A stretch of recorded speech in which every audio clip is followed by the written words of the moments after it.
chance to chat with. Today is a day we unite on social media trying to break the stigma of mental health by sharing the hashtag BellLetsTalk. Bell will donate 5 cents for every text message sent, every mobile call and long distance call, tweets using the hashtag BellLetsTalk, Facebook frames, and snaps using the Bell filter. For this podcast, I reached out to a couple people who are in the public eye and deal with mental health daily and got a few comments from them about what they go through. Here is Kevin Rempel, a sledge hockey Olympic medalist and now runs Sledge Hockey Experience, about his daily routine and what he uses to keep himself in check. I have routines to keep me on track more than to get me back on track. So, making, good nutrition a part of my regular lifestyle is important. The same thing with exercise. I journal or write on a regular basis. Those different ways are how I kind of keep myself on track through routines. When I'm having a bad day, what I find is it comes down to the more you can develop your own sense of self-awareness about what, if you're feeling down, to pause and reflect and ask yourself, like, why are you feeling down? What's going on? What can you do? What do you have control over? So like as a specific example, like if you're getting burnt out and you're running back to back on appointments and you're starting to feel more sad about the situation, just about life in general, you're not sure why, just to pause for a second and sit and think about, like, what are you doing to yourself?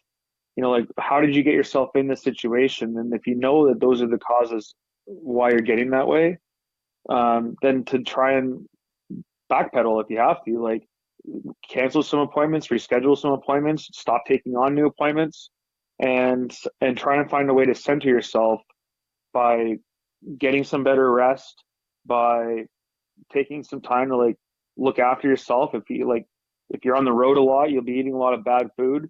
So it's things like that that just kind of spiral you downward. And so as far as like routines to get myself back on track, it's not one thing, but just kind of recognizing, well, what does your body need, and then kind of giving it that attention that it needs. Journaling, I think, is by far one of the most powerful tools I've ever experienced using to both recover, like get myself out of a depressed state, and as well as maintaining like a level of positivity where I get through the day and like I'm genuinely a happy guy. And what journaling does is it makes your thoughts real. So if you're feeling depressed and sad, by journaling them, writing them down, like I've recommended to friends before, like, do a brain dump.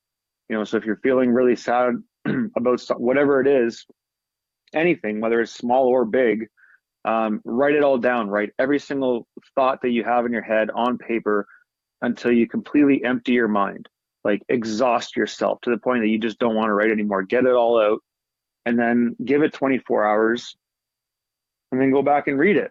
And what you'll often find is that the way that you talk to yourself is no way that you would ever talk to anybody else. And once you start to see and recognize what your thoughts are, then you can start to reframe them. And then that goes into things like goal setting, writing down what you want, what it's going to sound like, positive affirmations. But skipping past that for a moment here, the 5-minute journal has been one of my biggest tools, which is entirely focused around gratitude. And when your mind is in a state or a place of gratitude, it's hard to think negative. You can only have that one thought at a time. So waking up every morning to write down a couple of small things that you're grateful for really sets up your day well. And then the same thing when you go to bed is recapping the day, what really went well for you. And it's kind of preparing your mind for both the start and how you fall asleep. And I think that's where journaling really has become effective in my mental health journey. I was also able to catch up with up-and-coming indie pro wrestler Mark Wheeler on how he feels the stigma is going away, as well as having outlets that keep him at his best. I think so.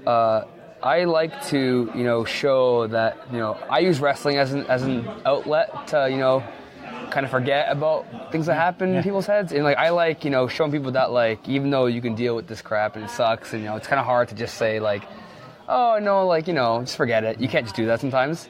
But I like, putting it out there openly so people can see that even though I also have these issues, I can still find something to, get my head out of it. Everyone should have something that they, want to do. Because I feel like if you have even like, not even a hobby, a passion, something that your brain can get, because like I wrestle every weekend. So, if I was at home every weekend, I'd be a mess, right? So I want others to see like, yeah, even though like, this stuff happens and it sucks and, all that, like you can still find something in a positive outlet to let everyone know, hey, I have this too, but look what I'm doing. I'm using it, to help others. I wouldn't say I got a routine per se. As lame as it sounds, I just put on wrestling and then I just kind of forget. I just try to stay busy. Like either I'm hanging with friends, I see my girlfriend, I watch wrestling, I go to the gym. I'm always trying to do something because I feel like if you think about it and you just let it like eat you up inside, and that's the worst thing you can do because you're just letting it beat you, right?